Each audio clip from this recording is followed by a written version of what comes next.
자, 요즘 해외 원전에 대한 이슈가 살아나면서, 두산중공업도 조금씩 살아나는 분위기입니다. 특히 보성파워텍을 필두로, 굉장히 잘 살아나고 있죠. 이 두산중공업에 관련한 얘기들 몇 가지 살펴보려고 하고, 이 대한경제의 출처입니다. 네이버에 대한경제 수소연료 발전 기술 클릭하거나 링크하면 나오시고, 한국 서부발전에서 탄소 중립이 앞장선다 이런 얘기가 있는데, 여기에 바로 협력하는 회사로, 두산중공업과 수소가스 터빈 개발 협력 이야기가 있습니다. 김부미 기자님의 이제 글을 보면 온실가스 감축이 전 세계 화두로 떠오른 가운데 우리나라의 대표적인 에너지 공기업인 한국 서부발전 역시 친환경 수소 사업을 기반으로 탄소 중립 실현에 나서고 있습니다. 이 친환경 수소 사업이 지금 대세죠. 근데 지금 사실 실질적으로 그 전기를 생산하는 데 있어서 이 태양광, 풍력, 수력만 가지고 너무 힘드니까 수소를 이용해서도 지금 하려고 하고 또 원전을 다시 좀 부활하는, 그러니까 원전도 대형 원전이 아닌 소형 SMR 원전을 조금 생산을 많이 해서 여기서 전력을 생산하는 움직임이 있습니다. 여기에 바로 두산중공업이 굉장히 큰 관여가 되어 있죠. 자, 서울발전이 지난 7월 터빈 제작사인 두산중공업과 수소가스 터빈 개발에 협력하기로 했습니다. 이렇게 두산중공업하고 7월 달에 수소가스 개발에 협력하기로 했고, 이 수소가스 터빈이라는 게 수소를 태워서 전기를 생산하는 설비로 LNG 액화천연가스를 단독 연료로 사용하는 기존 가스터빈에 비해 온실가스 배출량을 획기적으로 감축할 수 있다는 장점을 지닌다고 합니다. 현재 전 세계적으로 이 수소가스 터빈 개발이 걸음마 단계에 불과하다고 그래요. 그동안 100% 수소연료 사용하기엔 경제성도 떨어지고, 이제 기술 연구도 좀 더뎌졌었네. 이, 앞으로 우리가 전 세계적으로 탄소 중립으로 갈 수밖에 없죠. 그래서 이런 미래 기술 선점을 위해서 서울발전과 두산중공업이 이렇게 투자에 나섰다고 합니다. 두산중공업이 자체길로 수소연기와 터빈, 부품 등을 개발하고 서부발전이 테스트베드를 제공하는 실제 운영 중인 발전소에 적용한다는 계획입니다. 관련된 중요한 기사들 밑에 쭉 있고 한번 살펴보시고요. 왜냐하면 이러한 기사들이 물론 두산중공업이 오늘 해줄 거야 어떻게 바로 반응하진 않지만 앞으로 두산중공업이 발전할 수 있는 또 회사가 커나갈 수 있는 근거가 되기 때문에 좀 꼼꼼히 보시는 게 중요합니다.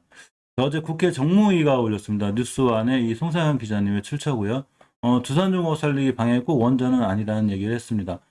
이동거 산업은행 회장이 탈원전 정책으로 인해 두산중공업과 하청업체들이 어려움을 겪는 데 대해 두산중공업을 살리는 게 굉장히 중요하지만 그 방향이 반드시 원전이라고 생각하지 않는다고 합니다. 지금 실질적으로 이 탈원전 하면서 두산중공업 하청업체들이 어렵죠. 다행히 두산중공업은 해외 수주도 좀 많이 받고 그러고 소형 원자로에 대한 이 이슈가 있어서 그나마 주가가 크게 상승한 다음에 좀 버텨주고 다시 살아나고 있긴 하지만 나머지 합청업체들도 꽤 어려움을 겪고 있는 게 사실입니다. 국회 정무위원회에서 열린 종합국감에 출석해서 사연 입장에서 두산중공업 살리는 것이 중요하지 않나라는 강민구 국민의힘 의원의 질의에 차세대 LNG 액화천연가스 발전 신재생에너지가 두산중공업 사업의 핵심이라고 같이 말했습니다. 그러니까 꼭 원전뿐만이 아니라 두 마리 토끼를 다 잡고 있는 거죠. LNG 그리고 이제 세 마리 토끼죠. LNG, 풍력 같은 친환경 그리고 소형 원전까지 그래서 이 세 가지 사업을 다 하고 있으니까 꼭 두산중공업 살리는 방향이 원전 한 방향에만 있지 않다는 이런 얘기를 하고 있습니다. 어제 미국 증시가 잘 끝났죠. 다우산업 0.02% 떨어지긴 했어도 거의 약보합법이고 나스닥은 0.62% 그러고 S&P 500 0.3%다가 사상 최고가를 찍었습니다. 요새 조금 우리나라 증시나 아시아 증시가 약간 좀 소외감을 느끼죠. 지금 미국 증시는 저렇게 잘 나가는데 반해서 우리나라 증시는 그냥 띄엄띄엄이 떨어지고 있기 때문에 사실은 굉장히 어제 코스닥 시장에서 이틀째 밀렸죠. 많은 분들이 소외감을 느끼고 있기도 합니다. 머니투데이의 기사를 추천고요. 다우인업 S&P 다우에 이어서 S&P 500도 상 최고가를 찍었고 테슬라 3%. 테슬라 역대 최고 실적을 찍었죠. 더군다나 테슬라는 비트코인에 투자해 놓은 게 있는데 비트코인이 지금 뭐 사상 최고가를 달려가고 있기 때문에 엄청나게 큰 돈을 버는 일론 머스크 회장입니다. 어쨌거나 기업들의 호실적, 그러니까 3분기 실적 예상 실적이 지금 굉장히 좋게 나오고 있죠. 따라서 기업들의 호실적 경쟁이 계속되는 가운데 S&P 500 지수가 사상 최고치를 경신했습니다. 특히 대형주 중심 S&P 500 지수는 전날보다 13.59포인트, 0.35% 오른 4,549.78포인트로 장을 마쳤죠.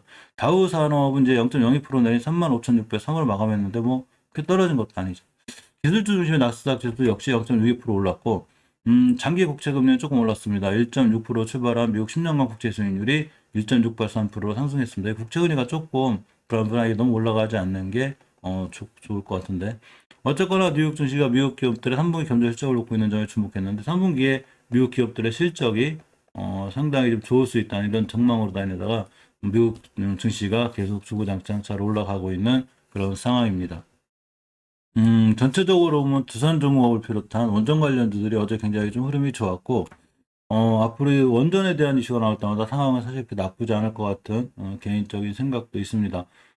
두산중공업 오늘 이제 금요일이죠. 오늘이 금요일이기 때문에 금요일 종가상 지켜줘야 될 자리가 굉장히 중요한데, 제가 저번 영상에서 뭐라고 그랬냐면 2주 전에 이렇게 5주선과 기술적으로 20주선에 대한 자리를 못 뚫었죠. 이렇게 다 뚫었기 때문에 지켜주는 게 중요해요.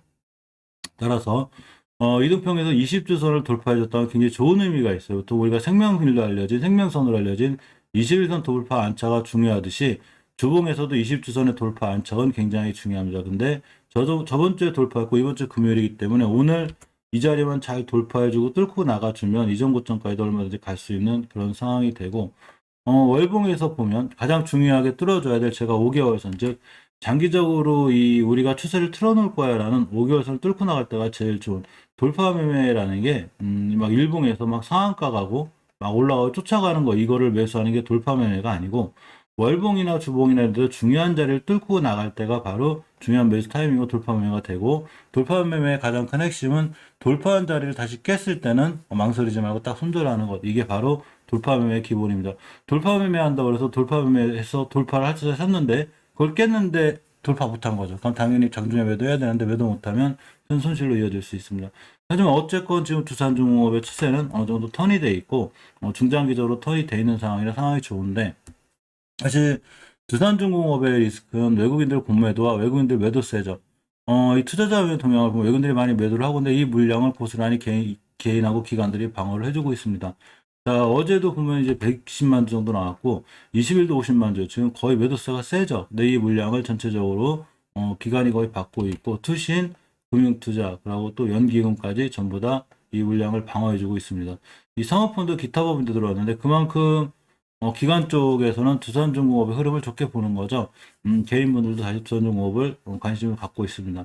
예전에 엄청나게 잘 올라갔죠. 두슬라라고 해가지고 굉장히 핫했었는데, 이때 2,000원 하던 주식이 계속 급상승하면서 이렇게 이거 두슬라야 그럼 잘 올라가다가 주식이 언제까지 하늘 높이면은 솟을 수만은 없죠. 당연히 조정이 들어오는데 이때 21년도 6월 달을 기준으로 조정이 들어왔고 지금 턴을 해줘서, 그러니까 상승 후 조정, 기술적으로 보면 상승 후 조정 후 다시 상승, 2차 상승하는 거죠. 월봉에서 봤을 때. 그래서 이렇게 뚫어줘야 돼. 5개월선을 잘 뚫어주고 앞전에 있는 변곡점들, 그러니까 주식이 이렇게 산처럼 생긴 부분이 변곡점이에요. 이 자리를 강하게 뚫어주는 게 중요한데 잘 뚫어주고 있습니다. 이 자리 다시 밑으로 들어오지만 않으면 추세를 틀어서 잘 올라갈 수 있고, 주봉에서 아까 말씀드린 대로 중요한 20주선을 잘 지키고 있고, 일봉에서는 5일선 회복해졌기 때문에 오늘 좀 기대해봐도 되지 않나 싶은데, 시장 상황이 중요하죠. 우리나라는 항상 시장 상황이 좀 중요한데, 우리나라 종목뿐만 아니라 모든 건 시장이 흔들리는데 미국 시장이 저렇게 좀 좋은 거에 비해서 우리나라 시장이 좀 안 좋은 게 안타깝습니다.